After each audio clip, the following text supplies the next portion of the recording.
Hello, everyone, and welcome to the race of the day from Saratoga, beautiful Saratoga, up in Saratoga Springs, New York. I'm CC Broadus. I'm joined by Dan Cronin, the chairman and CEO of FatBallGuyRacing.com. Hello, Dan. Welcome once again.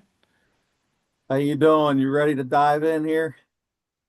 I'm gonna tell you what, Saratoga is the one track I could probably watch every race and not place a single bet and be satisfied. I love the track that much, and the racing is always fantastic. So looking forward to once again soaking all the action up. It's one place where if you don't stick to your guns and stick to your rules, you'll be chasing money the whole meet, man. You like you said, you got to be able to pass races. You got to try to attack the ones you think are going to pay. And if you really like a horse, you got to bet on them. You can't just blow them in a pick five. So that's kind of the way I try to play. And I try to blast a pick three or a double in the sequence that I like. And then I pass a lot of those New York bred turf races. I end up passing a bunch of those because they're just impossible. Right. Just my opinion. Well, this Saturday is no different. This is a big card, really nice card, and it's capped off by our race of the week, the Belmont Derby, Grade One, 9 furlongs. This will be the last time I think that we'll ever see a Belmont Derby run at Saratoga, and it'll revert back to the new Belmont Park next summer, and they'll probably go back to a mile and a quarter. But this time it's going to be 9 furlongs, and we're going to I'm going to flash this up here. As I mentioned in one of the other videos, Dan has shelled out $355,000 so we can have a pace projector. And right here, the Belmont Derby, we've got it on the screen here. Dan, you can't see it, but the Belmont Derby, according to our pace projector, the one horse will be on the rail. He'll be on the lead and tackled by the 8 on the outside. Got a couple horses we're not really sure about. The Europeans 6 and 9 are right there in the middle. We've got a fair pace, it appears, according to this. Not too fast, not too slow. Goldilocks would love it. So, without further ado, let's talk about number one, Blackmail from the Mark Casse barn. Blackmail 12 to 1 on the morning line. Mark Casse, as I said, trains for Javier Castellano, last seen finishing second in the Pennine Ridge on Belmont Stakes weekend behind West End Kid. Dan, what about Blackmail? At 12 to 1, I can't knock anybody that would want to add him into a ticket. Um, my question is he's not going to go to the lead. He's going to have to stalk. Uh, can he outfinish the couple that I like? I don't think he can. The distance is a question with a lot of them. I think he's going to be one of those that sits in that pocket third or fourth and just when the real running begins, turning for home. I think he's going to fade out of it, but that's my opinion. Yeah, I'm in the same boat. I just don't think he's up to these yet in his career. He's had 7 starts. I mean, he is a stakes winner, albeit at Aqueduct. He won a listed stakes, but yeah, I think this is a step too far at this point. Maybe when he drops down in class a little bit. Number two is Botas, not Botox, but Botas for Miguel Clement, ridden by Manny Franco, who's ridden the horse in his last 3 starts. Also last seen in that same Pennine Ridge, finishing a half length behind Blackmail, and of course just about 2 lengths behind West End Kid. Had some trouble in that race as well, Dan. Yeah, I think he has to be in your top two or three horses. It's Miguel Clement. They shoot for this meet. I love the fact that he had one start over the course. Yeah, he got in a world of trouble that day. Could he turn the tables on West End Kid? That's a huge maybe. I'm not sure this one wants to go a mile and an eighth either, but at least I know he's going to drop back. He's going to make one run, and the Spaghetti Man should be able to work a trip a little bit better than he did last time. If you go watch that one, whoa, did he get in a world of trouble? So I don't think he'd have won anyway because the winner was much the best. But yeah, I think 10 to 1, you have to have an exactas tries. I'm either going to put this horse in some pick threes, some pick fives, stuff like that. I love it when a horse makes a return off the layoff and he's better than ever. And that's kind of what Botas did in his return in the Pennine Ridge. He ran a career best Beyer speed figure in there. So I think there's probably more to come. For the son of Vacoma, he is out of a Lemon Drop Kid mare who won the Belmont Stakes at a mile and a half. So maybe he gets some stamina influence from there. So yeah, Botas definitely one to watch in this Belmont Derby. Number three, Remember Mamba, son of Kitten's Joy, out of an Uncle Mo mare for the CRK stable. Jose Ortiz will ride once again. Jose has ridden the horse in his first four starts. Last seen finishing second to the very dominant stark contrast on Derby Day in the American turf. Remember Mamba will be heard from at the very end of the race, and it's just a matter if they come back to him or not, I think. Yeah, I agree. And look, if you're not going to use Cherie and Jose at this point, you've been living under a rock. I mean, you just have. I mean, they are a lethal combination, and this horse is begging for a mile and an eighth. Kitten's Joy, El Prado. I mean, everything screams that this horse should be able to just love the added distance and maybe even more here soon. So, you know, that race against Stark Contrast. I mean, we both love Stark Contrast. We waited and begged and pleaded for them to put that horse on the turf and not put him in the Derby. I think he's probably the best 3-year-old turf horse in the country. This one ran right behind and didn't have much of it. Didn't really have much of a chance because of the way the race was run. He got shuffled back so far early, and Stark Contrast was long gone by the time he started running. So I think Remember Mambo has to be in your exactas, has to be in your pick fives. So the 2 and 3 would be on most of my, if not all my tickets. Number four, Third Coast, a son of Uncle Mo, out of Marketing Mix. That was a really nice stakes winning mare for Glen Hill Farm back in the day. I know she won at least at a mile and a half and probably won at lesser distances than that. This horse is 2 for 3, but last seen winning the Jersey Derby over a whole lot less than what he's going to be facing on Saturday. Yeah, he's up against it. Hey, I'd like to own him, but I think it's just a little bit too much right now for him and needs a drop in class, a listed stake or something. This is way too much for him, I think. Jose Lascano will ride 20 to 1 on the morning line for the rank outsider. Number five is Turf Star, son of Caravaggio, out of a Galileo mare, Starstruck, who was a really nice turf mare for Larry Jones back in the day. 2 for 7 lifetime, last seen in the James Murphy Stakes on Preakness Day, and a winner. Uh, didn't beat a whole lot in there, but Dylan Davis will take the mount, replacing Jorge Ruiz. Graham Motion, the trainer for Calumet Farm. Same thing as the 4, I think, for Turf Star. I think he needs one of those little listed stakes to be successful. That was not a very good race. If I remember right, there was maybe 2 or 3 of them that had any chance in there. I cannot see this horse winning. I would not put in my exactas, tries, nothing. I think he's going to run sixth or seventh. I think he'll run up the track and that'll be it for him. So the 4 and 5 would both be pitches for me. Yep, I agree.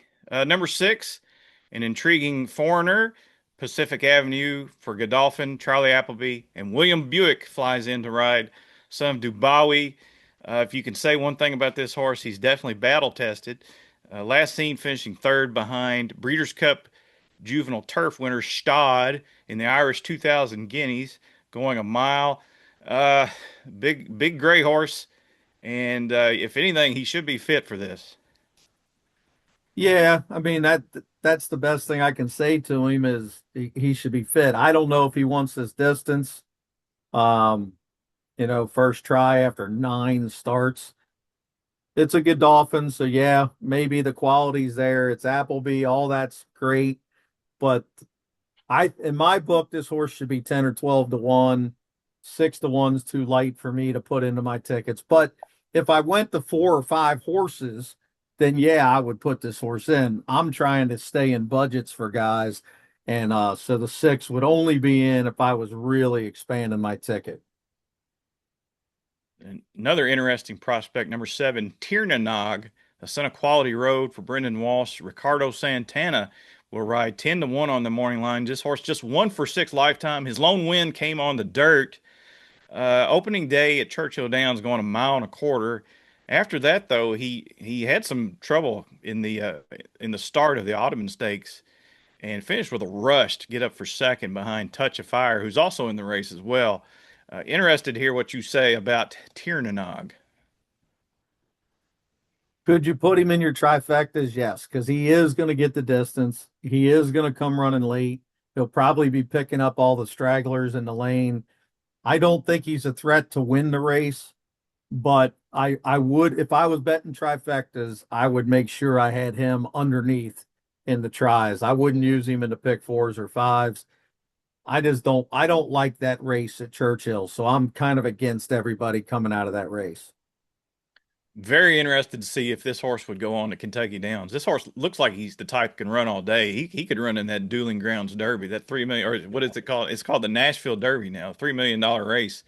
Be interested to see if they could go there instead and maybe pick off some of that big purse in Franklin.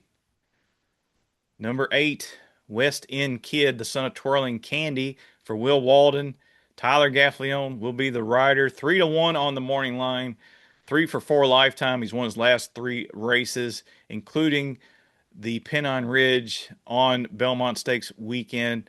Nearly wire to wire. He was up on a pace on a surface that really favored front runners, it appeared. Yeah, but the question is, he's probably going to get the same trip. There's not a lot of speed in here. There's only two other ones that seem to be wanting to go near the front.